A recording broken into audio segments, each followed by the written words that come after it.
¿A dónde veo? ¿Está bien?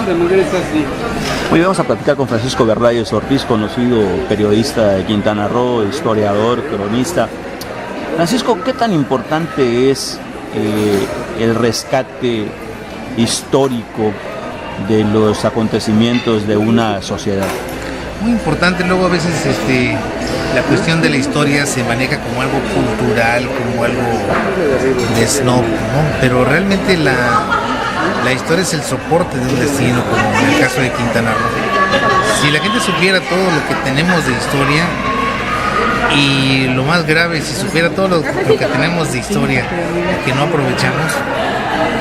Te voy a poner un ejemplo. En Estados Unidos ya quisiera tener la 10ª parte de historia que tenemos los mexicanos en cuanto a civilización, cultura y todo eso.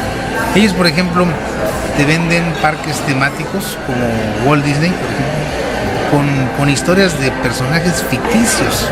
O sea, tú vas a Estados Unidos y te quieres tomar una foto con el ratón Miguelito, con Pluto, con la princesa, la que tú quieras, las princesas. Y en el caso, por ejemplo, de Quintana Roo y de México, no es así. De hecho, en el norte del país, por ejemplo, se ha desarrollado mucho la cuestión de la historia. En Durango y en Zacatecas y todos estos lugares en donde explotan mucho, que si la ruta de Villa, que si la ruta del mineral, no sé qué tantas cosas. Y en Quintana Roo tenemos sucesos históricos importantísimos que no se han explotado. Vamos a olvidarnos un poco de lo que es la cuestión de la cultura maya, la civilización maya, que ya es de entrada maravillosa. Pero por ejemplo aquí tuvimos piratas, por ejemplo en Punta Cancún estuvo el rancho de los piratas Lafitte, y sin embargo tú vas a Punta Cancún y nadie sabe nada. Entonces es una cuestión increíble, porque por ejemplo en Nueva Orleans y toda esa zona se explota como no se tiene idea la cuestión de los piratas, concretamente de los hermanos Lafitte.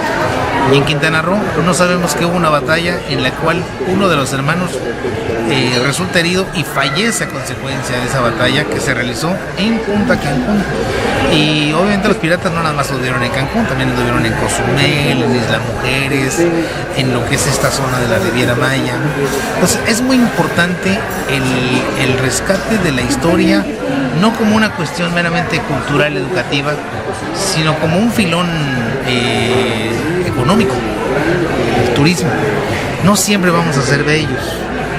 La vida turística de los lugares va envejeciendo, entonces tenemos que ser interesantes. Sí, ya por ejemplo nos tenemos que ver a Cancún como el espejo de lo que le puede ocurrir a Playa del Carmen, lo que le puede ocurrir a muchos destinos en los que de pronto entran a 44 años de edad en una decadencia, que tienen que ofrecer algo más allá que selva y playas y cielo, y tienen que empezar a ofrecer museos, historia, tienen que dar algo más. ¿Por qué? Porque no siempre van a haber Spring Breakers, tienen un periodo de vida, no siempre vamos a tener el turismo de alto poder adquisitivo, tuvo un periodo de vida. También se acabó ese turismo de alto poder adquisitivo, y tenemos que empezar a ver cómo hacemos, cómo podemos mejorar todas estas cuestiones de la historia. En Tulum, por ejemplo, tenemos uno de los lugares maravillosos de la civilización maya, de la cultura maya, esta ciudad muralla, que inclusive en la década de los 30s, 40s se pensaba que era más importante que Chichén. El presidente Lázaro Cárdenas del Río, en el 36-37, tuvo los ojos muy puestos en lo que era Tulum, y pensaban crear un desarrollo turístico que no se va a dar hasta mucho después. De hecho, en los 30s, en los 36, 37, se crea el ejido, y la idea es conectar a Tulum a través de una carretera que no se va a dar sino hasta los 70s, para poder desarrollar el turismo de historia. y estamos hablando de Lázaro Cárdenas.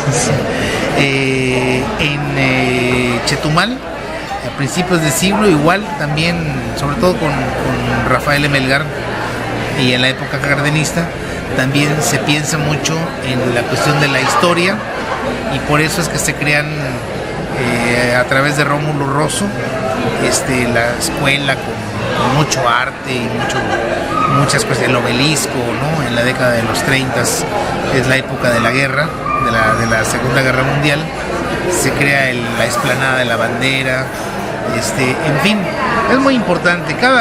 Estamos hablando del siglo XXI, y por supuesto estamos hablando de la historia como turismo. Antes era la historia como parte de la identidad, para que los niños amen a su patria, a su tierra, pero hoy ya estamos hablando de la historia para que vengan turistas, para que no nada más sea atractivo Tribilín en Walt Disney, sino también que vengan aquí y que conozcan que tuvimos piratas, que tuvimos colonia, que en Boca Iglesias tuvimos la primera iglesia de México, que en Cozumel tuvimos la primera misa de México, que en Chetumal tuvimos la primera familia mexicana, propiamente dicha, la primera familia mestiza, y que de aquí de Playa del Carmen pues era el punto de retorno de los mayas cuando iban a ese lugar sagrado que era Cozumel. En fin, conocimiento de todo esto, que no nada más quede en Xcaret, que es uno de los que están aprovechando la historia, que queden todos. Necesitamos que todos conozcamos de la historia y aprovechar esa historia para tener recursos. ¿Qué opinión te merece el hecho de que en Riviera Maya no tengamos un solo museo? No lo teníamos tampoco en Cancún hasta hace 2 años, o sea, es terrible. Y bueno, si nos vamos a Cozumel, hasta hace 20 años, gracias a las gestiones de los grupos cozumeleños, tuvimos un museo en forma, pero no se le da la importancia. No se le da la importancia. Me parece que es súper importante no solo tener un museo de historia, sino también tener zoológicos, porque esos son importantes para la formación cívica de los locales. Nadie sabe lo que tiene o nadie ama lo que no conoce. Si tenemos un museo de la ciudad de Playa del Carmen, la verdad Playa del Carmen no es de los 70s, Playa del Carmen es de principios del siglo, hay que tomar en cuenta. Playa del Carmen era un hato chiclero, ¿sí? No es como mucha gente cree que nació en los 70s y todo, no, tiene una historia bárbara. Ni se diga Acumal, ni se diga Boca Iglesia, ni se diga todo eso, que eran ranchos cocoteros, todo eso. Sí es importante tener museos, porque le da identidad, y esta identidad es el arraigo de los locales a la localía, pues es lo que te hace que te pongas la camiseta, ¿no? Y por otro lado, te conviertes pues importante, interesante para los turistas, que muchos de los turistas no nada más vienen a la chela ni vienen al destrampo, también luego a veces quieren conocer algo, como en Europa, ¿no? Vamos a Italia, vamos a Francia y andamos buscando museos y andamos buscando lugares históricos. ¿Por qué no acá? Acá también hay, también tenemos algo de Colonia, tenemos Tijosuco, tenemos Bacalar. Aquí hay una etapa colonial que muy poco conocida, ya no digamos para los mexicanos, para los quintanarroenses mismos. Los quintanarroenses mismos no sabemos que tenemos la primera iglesia de Boca Iglesia y Tijosuco y Bacalar, no sabemos muchas cosas. ¿Crees tú que se está haciendo un rescate histórico serio de el pasado quintanarroense o no? No, yo creo que no, yo creo que lamentablemente estamos en pañales todavía, pero por fortuna hay grupos interesados. Afortunadamente la iniciativa privada lo hace, Xcaret de experiencias o experiencias Xcaret lo hace, ¿no? Está a través de la fantasía, que es así medio Xcarelandia, pero lo está haciendo, ¿no? Está rescatando que los Días de Muertos, que Xochimilco mexicano, que la travesía maya, que Gonzalo Guerrero. Bueno, hay que agradecerlo, pero así como muy muy serio, no mucho. Hace falta la parte oficial, no todo hay que dejársela a la iniciativa privada. Muchas gracias. Al contrario.